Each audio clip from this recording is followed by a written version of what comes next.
السلام عليكم ورحمة الله وبركاته. هذا الفيديو الثاني. طلعت العصير، كان موجود هنا وخليته ببرطمان أو شيشة ناشفة ونظيفة. وهذا هو العصير مال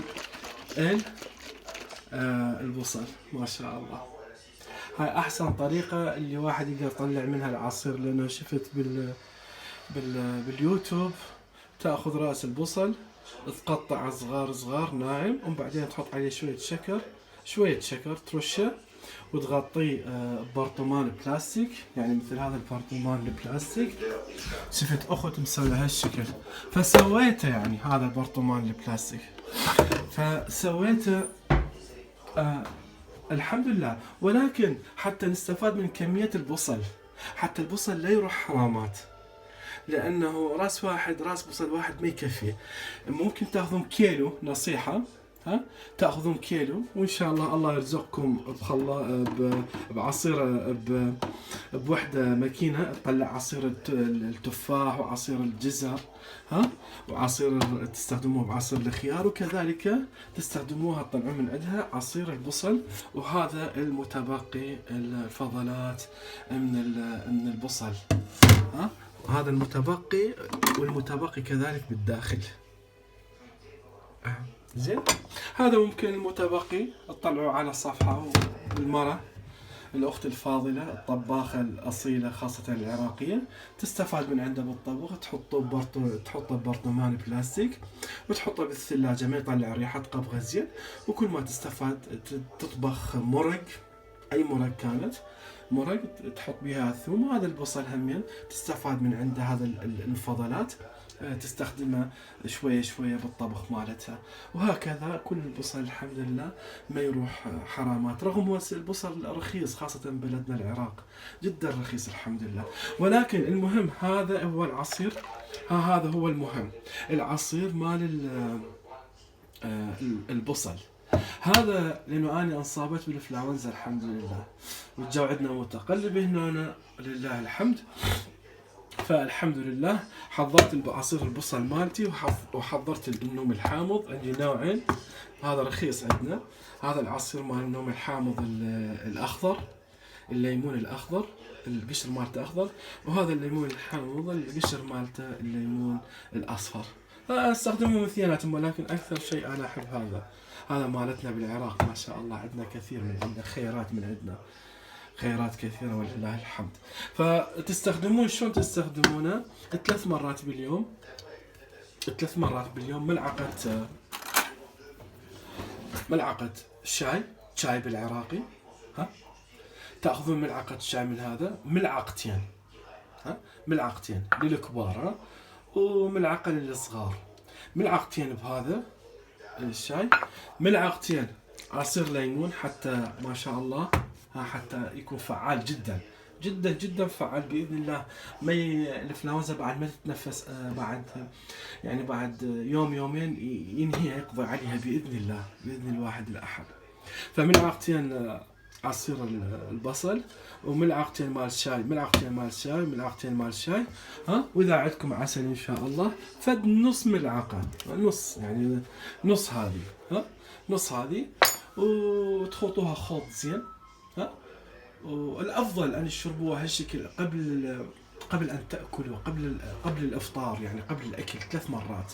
قبل ما تاكل بنص ساعه اعتبر نفسك عندك دواء تاخذه زين، وبعدين تاكل.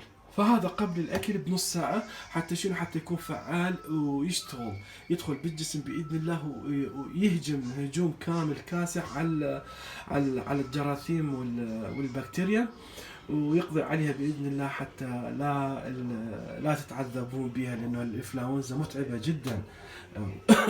متعبه. واسالوني انا، تعبتني هوايه الحمد لله.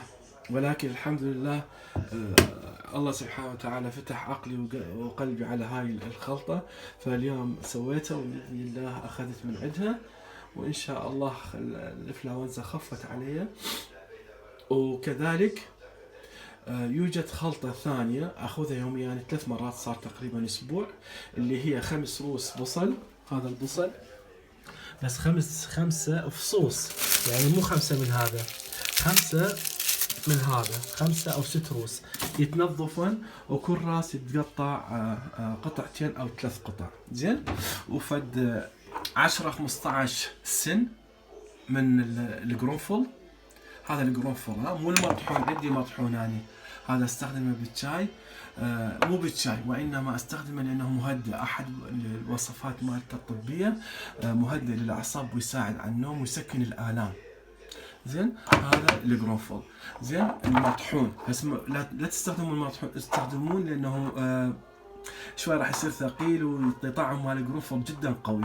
الافضل تستخدمون هذا البسامير، فال 10 15 بسمار، حتى ياخذ بس الفائده مالته. الفائده موجوده بالراس القرنفل، هذا الاستخلاص مال الماده الموجوده داخل القرنفل. فتاخذون فال 10 15 راس. زين. وتاخذون 5 6 فصوص ورؤوس الثوم. وتاخذون الزنجبيل، هذا الزنجبيل الاخضر، فد قطعه قد الاصبع. زين. هذا تاخذوها تنغسل. وكذلك ايش تاخذون بعد؟ هذا هو. فهذا الزنجبيل يتقطع ان شاء الله، يتقطع يعني خفيف جدا رقيق، حتى يستخلص الماده مالته عن طريق المي الحار. ينحط بكوب، هذا الكوب، الخمسة 5 فصوص 6 فصوص تتقطع. زين. كل فص ينقطع قطعتين 3 تنحط هنا، وال10 15 بسمار ينحطن هنا، والقطعة الزنجبيل كذلك ينحطن بالكوب، ويتفور عليهم مي حار. إذا عندكم من هذا السخان، هذا للمي الحار. من يفور المي يفور بحيث يتوقف من كيف اوتوماتيكيا، او يفور المي اذا فار راسا عادي يندار فوق هاي الثلاث مواد، القرنفل والزنجبيل والثوم، وبعدين ينحط عليهم هذا القبض. زين. ويتغطون بهاي الوصل الخامات، استخدمهم بالمسح، مو بالمسح، امسح بهم ايدي نظيفات زي بالمطبخ. يتغطون غطاء جيد، وينتركن 15 دقيقة وبرا 15 دقيقة. تحطون عليهم ملعقة عسل. الحمد لله عندنا العسل متوفر ورخيص. ما اعرف عدد بلاد المسلمين، ان شاء الله يكون رخيص، بس لا المسلمين يستغلون اخوانهم المسلمين للاسف. ولكن هنا عندنا رخيص. هذا الحمد لله، هذا حوالي $5، وهذا هم الكيلو $5. هذا الكيلو $5. زين. الحمد لله. الله يهديهم للإسلام، على هاي العدالة مالتهم بين شعبهم وفي بلدهم. فمن تخلص ربع ساعة تنخط المواد، تخلطوها بملعقة. زين. تنخاط خلط المواد بملعقة بعد ربع ساعة، وتطلعون المواد هذه كلها، تطلعوها وتحطوها مثلا بطاسة صغيرة. هاي المواد الفضلات اللي هنا تحطوها بطاسة، القرنفل كله والثوم والزنجبيل تحطوه بطاسة صغيرة، وتحطون عليه خاشوقة شاي مع العسل أو خاشوقتين شاي مع العسل، وتخلطوا 3 مرات باليوم، والشفاء من عند الله. وهذا المتبقي تقدرون اذا عندكم طرشي متخمر، انا استخدمه بالطرشي، عندي خمرت طرشي برا، فاخليه فوق الطرشي اللي متخمر واسد القبض. هذا المتبقي مال الثوم والزنجبيل. او تقدرون تحطوه بكيس وتحطوه بالمجمدة، والمرة الاخت الفاضلة تستخدمه بالطبخ. يعني يعني ماكو شيء يروح في سلة المهملات.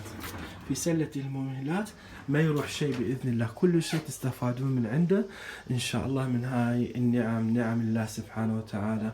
وكل عام وأنتم بخير، وكل عام وأنتم في طاعة الله، والسلام عليكم ورحمة الله وبركاته. كذلك إن شاء الله هاي المفصلات راح أكتبها بورقة، مو بس الفيلم الفيديو، راح أكتبها بالتفصيل حتى إن شاء الله تحتفظون بها وتساعدون أخوانكم وأخواتكم المسلمين في بقاع الأرض.